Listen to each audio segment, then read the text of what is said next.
Howdy folks, welcome to another beautiful day out here in West Vancouver. Sorry I haven't posted for a while, but life just got extremely busy. But anyway, here I am, so I've got a lot to catch you up on. The first thing is, it is beautiful summer here. It is finally cracked. It's warm, it's hot. It's like it was 32 degrees Celsius in Belinda's office today. Although I got to say, up here it's actually quite hot, quite warm. But yes, it is summer, it's sunny, it's long days, it is the beautiful time of the year. So our house though, what's happening with these big beautiful windows facing out to that side is in the afternoon when the sun goes over there, it gets extremely hot inside. So we've got all the doors open and all the windows open and dry fans running and everything, but it's still awesome. Of course, the kids are much luckier because they're on the bottom floor of the house, and it's literally probably about 5 to 7 degrees cooler down there than it is up here. When you come up that stairs from downstairs, it's like a heat wave hits you in the face. So, yeah, I mean, there's no air conditioners in the homes over here, obviously, because who would have thought that in Canada you're going to need an aircon to keep your home cool? So a lot of the houses in Canada doesn't have air conditioners, which actually brings me to something interesting I found out. So I went and ran a 10-kilometer race run on Saturday morning, my first 10K ever, which was scary, but it's done, which was amazing. I mean, it took me an hour and 11 minutes according to my Apple Watch. According to the official timing, they said an hour and 16 minutes, but I think they screwed it up because they had a layered start time, so they let people go and 2 minutes later the next lot, and I was in the third lot, so I think their system didn't work very lacquer because I can't think that my Apple Watch timer was off by 5 minutes. I suppose it could be any. But anyway, long story short, so I went and ran the 10K on Saturday.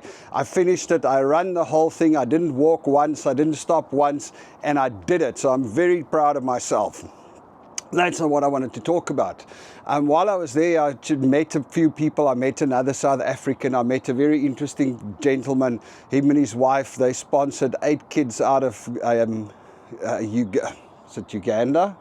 Yeah, they sponsored 8 kids out of Africa from primary school all the way through to university. Very, very amazing story. Interesting. But anyway, and then I met another guy who is a carpenter, a tradesman. You know, he's a carpenter. And I was chatting to him about this house up here that they've been building for 2.5 years. And he's like, oh, yeah.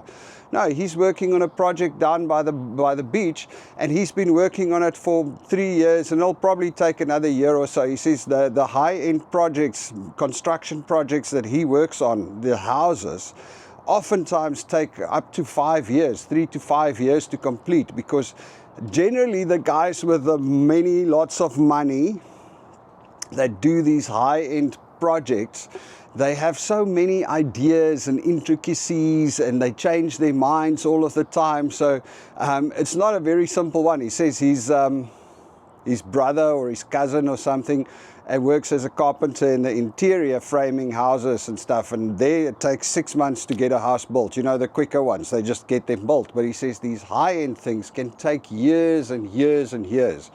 The project he's working on right now, it's actually quite interesting. He says, so it's right on the water in West Van, and it's a revamp.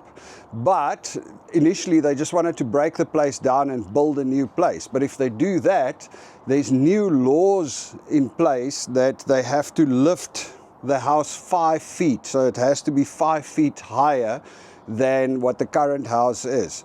And the owners does not want to lift the house the 5 feet because they like it down there. Obviously it's new rules with water levels and global warming and stuff like that. So it's new government rules. But if you have a house that was still built on the previous level and you only revamp it and you leave at least 25% of the house, then you can stay on that level. You don't have to lift the whole thing 5 feet. So he says it's been one of those because they're revamping it, but they have to lift the house up on jacks and then dig new foundations under the thing. And it's just, he reckons it's a tough job.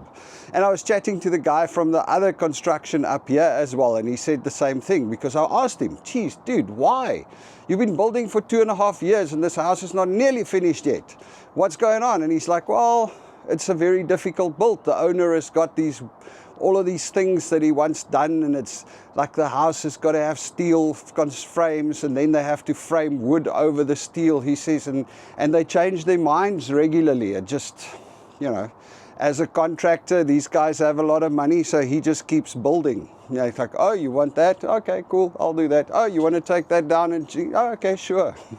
They're putting in a staircase next to the house. I don't know, it's like giant blocks of concrete. I mean, they're this thick, it looks like rock that was cut out. I mean, these things they must weigh a ton, and those are the stairs. So I don't know, I met the guy there this morning, the contractor, the trades contractor that's coming to put them in. He's like, I don't know, I'll figure it out. We are going to have I-beams and have these giant blocks on there to create this natural looking stone staircase. So I guess that's why it takes so long. I was actually wondering, maybe some of you know, why do I still don't get it. I mean, wooden construction, I guess, you know, it gives more and there's a lot more wood. Why don't they build with brick and stone? Is it more expensive? Anyway, interesting thought. All right, folks, that's it for this one. Watch out, there's going to be a few more videos coming in the next couple of days because there's lots that I have to talk about, and I will catch up. All right, cheers, have a good one.